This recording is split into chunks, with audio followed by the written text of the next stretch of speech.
महाराष्ट्र की सियासत में नवाब मलिक हर रोज कुछ ऐसा बम फोड़ देते हैं कि विपक्ष के खेमे में आग लग जाती है। पहले क्रूज ड्रग्स केस के बाद अब महाराष्ट्र में हिंसा के मामले पर नवाब मलिक ने कुछ ऐसा कह दिया है कि बीजेपी तिलमिला उठी है। महाराष्ट्र हिंसा पर एनसीपी बनाम बीजेपी। बंद का आह्वान किया गया भारतीय जनता पार्टी की ओर से। सुनियोजित तरीके से दंगे भड़काने का काम किया गया। अपने राज्य में आप दंगे रोक नहीं पाए, इसकी जो असफलता है उससे आप बच नहीं सकते हो। क्रूज ड्रग्स के बाद अब हिंसा पर वार पलटवार। जब सारे उनके हथियार अस्त्र समाप्त हो जाते हैं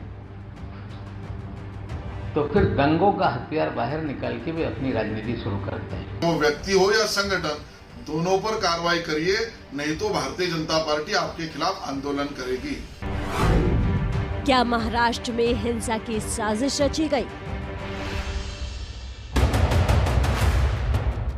ये सवाल उठ रहे हैं महाराष्ट्र सरकार के मंत्री नवाब मलिक के आरोपों के बाद। नवाब मलिक ने बीजेपी पर महाराष्ट्र के औरंगाबाद और अमरावती में हिंसा की साजिश का आरोप लगाया है। एक बंद का आह्वान किया गया भारतीय जनता पार्टी की ओर से और बंद के आड़ में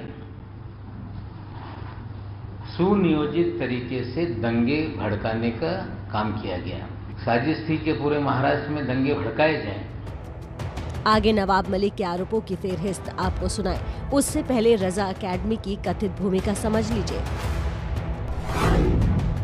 महाराष्ट्र के गृह मंत्रालय के मुताबिक महाराष्ट्र के अलग अलग शहरों में इस्लामिक संस्था रजा अकेडमी ने ही विरोध मार्च बुलाया था।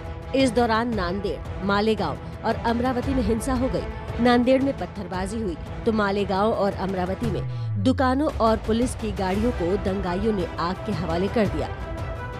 नवाब मलिक ने बीजेपी नेता आशीष शेलार से पूछा कि हिंसा से पहले रजा अकेडमी के दफ्तर में वो क्या कर रहे थे, तो आशीष शेलार ने आरोपों का जवाब दिया।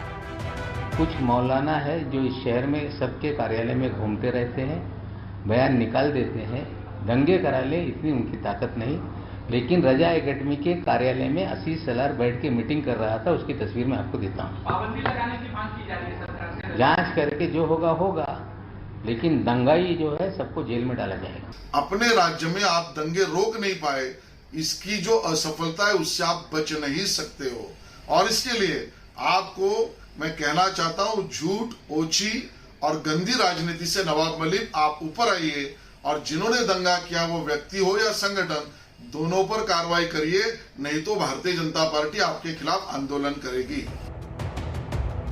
शनिवार को अमरावती में हुई हिंसा के आरोप में पूर्व केंद्रीय मंत्री और बीजेपी नेता अनिल बोंडे की भी गिरफ्तारी हुई। नवाब मलिक ने इस गिरफ्तारी को लेकर भी बीजेपी पर हमला किया।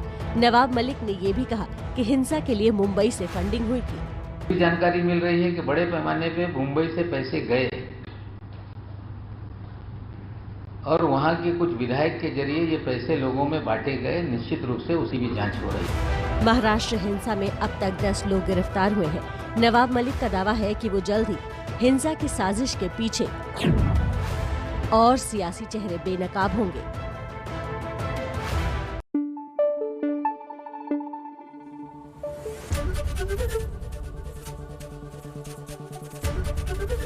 एबीपी न्यूज आपको रखे आगे।